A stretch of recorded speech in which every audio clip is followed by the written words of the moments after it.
Thank you. So why do we exist? We exist because every minute of every day, 5 children under the age of 5 die from malnutrition or malnutrition-related causes.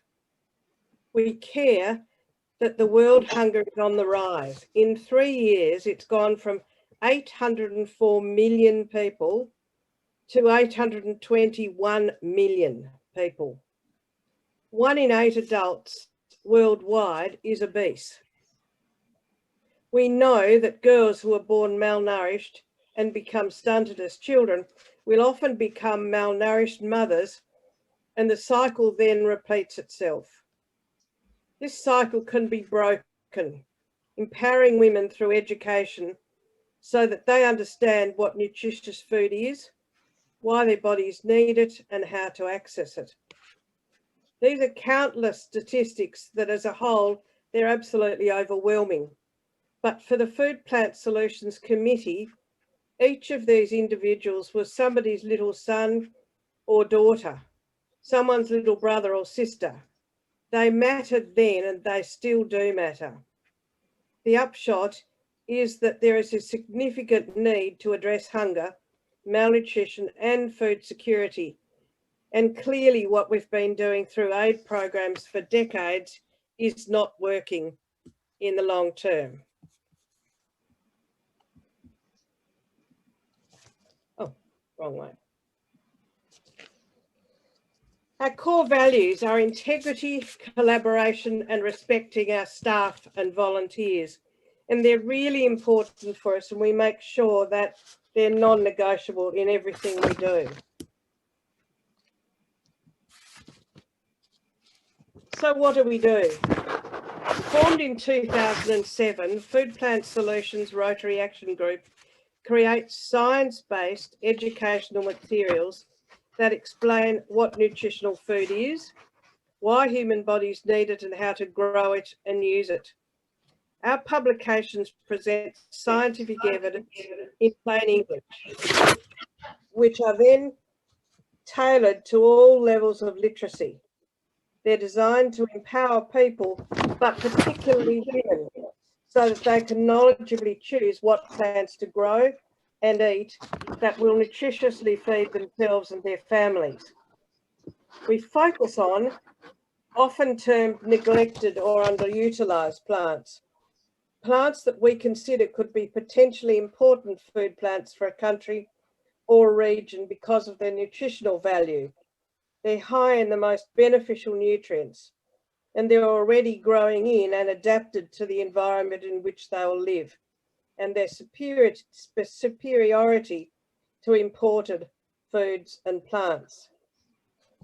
The Tasmanian agricultural scientist and officer of the Order of Australia recipient, Bruce French, has spent his life creating the world's largest database of edible plants. It currently contains 31,250 edible plants for all countries. We draw on that database to identify information on what we consider could be potentially important food plants for a country because of their nutritional value, and they're suited for the climate. So we're unique for a few reasons. First of all, our approach is based on science, and I'm really glad to hear the girl who's going to NYSF. Science is my life too. Thank you. Our approach is based on science, but really it's as simple as growing the right plant in the right place if you understand the science. We don't send people in country at all, but instead build linkages with existing providers. There are countless aid organisations already working in every country. If we sent people in, this only adds duplication and significant cost. Because of that, our approach is very low cost. The most important component in our project is a local program partner. They will be established and understand ways to engage with their community and therefore empower them to act. We work with a few Rotary clubs, but mostly with NGOs at the moment. Our primary method of delivery information through creation of a field guide, and there's an example of one on the screen, potentially important food plants of a country. Each guide contains information on approximately 40 edible plants from all major food groups, all high in nutrients. We focus on plants that require minimal inputs, that is minimal water, fertiliser and chemicals. And with that in mind, we seek to avoid commercially grown crops unless they're also significant foods for the local household consumption. The field guide contains information on sustainable methods for growing plants, why soil is so important and how to look after and improve it. The guide can be translated into local language, which helps make information accessible to more people. Using the field guide as a foundation, other primarily pictorial publications can be created, and feedback from our program partners informs us that the recipients of these publications love them. As I'm sure you're all aware, a lot of countries we go into, and we're in 32 countries in the world, the educational levels of the parents aren't very high, but they all understand the picture of a food they've seen years ago growing. So they're now excited about being able to do that again. So how our information is provided to us, is used, depend on our program partner. They have the local knowledge, networks and resources. For any program to succeed, one thing is key. Our program partners must invest in it. This does not necessarily mean financially at all, but for success, they must have embraced it, believe in it, and be fully committed to making it happen. This ensures dignity and empowerment. One way that's proving to be very successful is through the creation of school gardens, which help reduce malnutrition whilst educating the next generation on sustainable, nutritious food. I want to give you a couple of case studies now.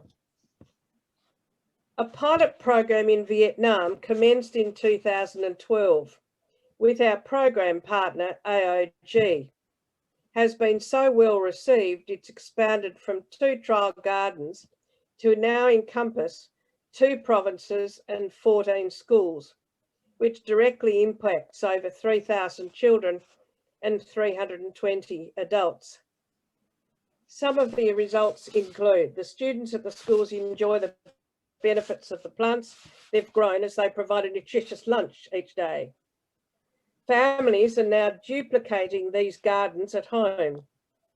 The schools are saving money each month from not having to buy food, which means this money can be redirected to other necessities.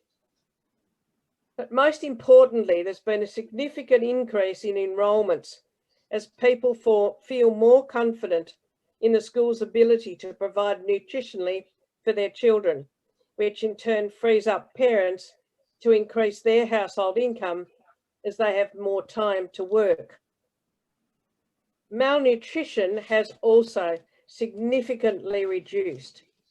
Our latest results for a 12-month period show a reduction in malnutrition between 40% and 100% across 8 schools. Not only does this show impact and result, but it also shows that we're not a quick fix. Sustainable change always takes time. And that's often a problem when we're asking for funds. The second project is a project in the Philippines.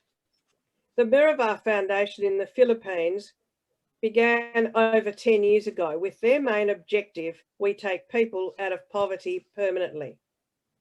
We commenced communications with the Miravar Foundation in 2013, and in 2018, the Philippine president decreed that every community must establish a community garden for the same reasons we're championing, and ask for our assistance via the Miravar Foundation.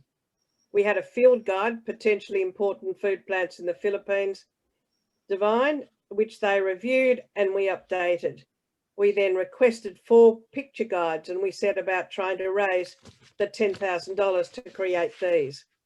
The Rotary Club of Hobart and a district designated funds from our district joined together and donated the $10,000, which enabled us to create the picture guides. The Miravar Foundation provides seeds and other planting materials in accordance with our publications. The information in each publication is discussed once a month at a family development session. They've said, and I quote, the learning tools that you've provided are very informative and beneficial to the members of our community.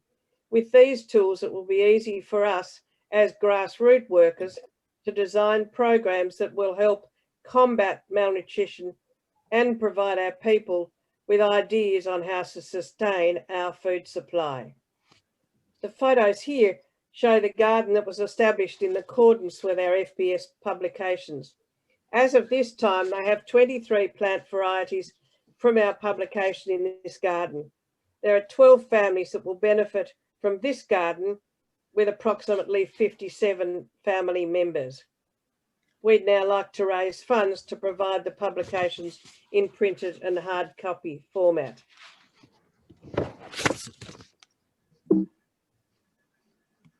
Oh, what's wrong? Ah. Fresh food for families.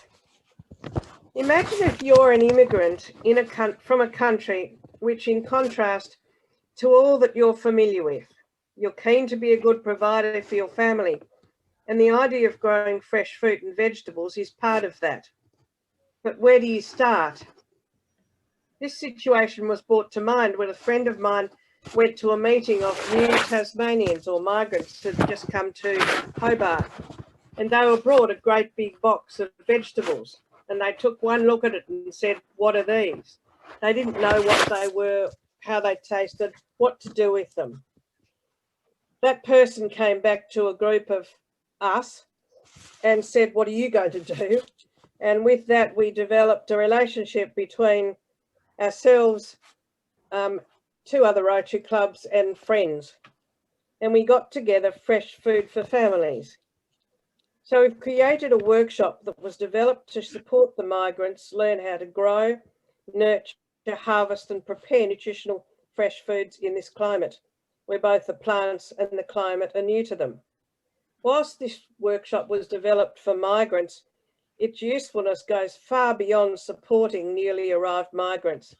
The workshop can be used and is in schools, community centres, men's sheds, etc. It's for any group which wants to help others to learn how to grow and eat nutritious food. The workshop's divided into 4 smaller sessions, and on the day, the participants attend each of these. They cover some of the basics of growing fresh food, with the assumption that participants are mostly inexperienced. Lunch is provided, as are all of the materials: gardening gloves for adults and children, some hand tools, fertilisers and information sheets. Participants take home all of these as well as the pots they've planted during the day. We've seen participants from this workshop become so much more involved in the community and benefit from growing their own fresh produce. The manual can be downloaded from our website, which will walk you through the easy to follow set of instructions, a how-to, if you like, to conduct a Fresh Food for Families event, a really easy thing that any Rotary Club or community can do. This is a picture of the Nepalese group, which was the first group we worked with. And following our workshop, they started a newsletter and also started a school for their children who had refused to learn Nepali to now go to school on a Saturday, work in the little garden around that and learn Nepali at the same time. Our second one was for the Ethiopia community in conjunction with Warrane's community centre, so a community centre in our city. The next one was with the Thai group, and we worked with another community centre for that one. And then Roz, who's a friend of Wes's, here in North Hobart, she organised one for their club with the Campbell Street Primary School, which is a school that has 20 different nationalities in there. And that was just a wonderful workshop where all of these kids and families were together for the day. It's really a fantastic thing to do, and you come absolutely exhausted, but it's so wonderful to do. Brief guides. In COVID-19 has affected all of us in some way, and for some, the impact will be long-lasting and dire. The World Food Programme has estimated that a number of people facing acute food insecurity will increase by 130 million in 2020 as a direct result of COVID-19. I can't imagine what it must be like to have the worry of how I'm going to feed myself and my family. And I can't imagine what it must be like to hear kids crying from hunger and exhaustion. When I think of it, I feel utter despair. I know there are some people in our, and I'm sure in your community, who are wondering how they're going to feed themselves and their families during this COVID time. Foregoing some of their own food, it will give people something positive to engage in, and importantly, nutritious food. For those who've lost employment, this helps to give them something immediately to focus on, and in very little time, they can be benefiting from their community. What's more, garden is proven to be good for mental health, which is understandably a huge issue at the moment. So we decided we'd provide a soft leaflet for you to print and distribute that's specific to the region you live in. We've done some for 3 or 4 regions in Queensland, some in New South Wales, some in Victoria, but many overseas. We've done one for District 3070 in India, which covers a great many people. And we had to do 2 different ones for them because they're in different climatic conditions. And they're already said that they're growing gardens in those areas. I know that by growing some of these food, they'll give people something positive to engage in, which is so important. We provide a soft leaflet for you to print and distribute that is specific to the region. It will contain 15 edible plants, 3 from each major food group, which are known to grow in your area, that are high in nutrition and the most beneficial nutrients. Each plant will have the information including common name, scientific name, key points regarding use, key points regarding cultivation, information on nutrients and why they're important, and information on how to start the garden. This leaflet would then allow anybody to start their own garden, which will be in one pot in an apartment or turning over some lawn in the yard. For very little effort, it could have a positive impact. As I said, we've created many of these for all around the world, and the positive impact and the feedback from them has been incredible. So how can you help? You can get involved with us in many ways. Obviously, we're always after funds as everybody else is. And we've got $101,000 worth of partners waiting for materials from Indonesia, Cambodia, Cameroon, Uganda, Nepal, Philippines, Tanzania, Vietnam, and Ethiopia. So there's a lot of people who are waiting for us to raise the funds to provide this information. So any little thing that your club could give us would be useful. But we're also after sponsors. If you know of anybody who'd like to sponsor a project, any business in your community that would like to sponsor a project. But we also need people who've got skills in Facebook and all of the other links like that. For people who are really good at reading documents and being able to edit them really properly. Translation and printing, if you've got people like that. But we mostly need you. We need you to be involved with us. We'd love to have someone from your districts on our committee so that we can you could be part of the involvement with clubs in the rest of the world. So if you're available, we'd love you. And I'd like to finish with a quote from Clem Renouf, past world president Clem Renouf. Rotary gives us opportunities to do more with our lives than we've ever dreamed possible. It certainly has for me, and will continue to do while I work with these Rotary projects. And I'm sure it has already for you. And I offer you this project as something else you might all consider. Thank you.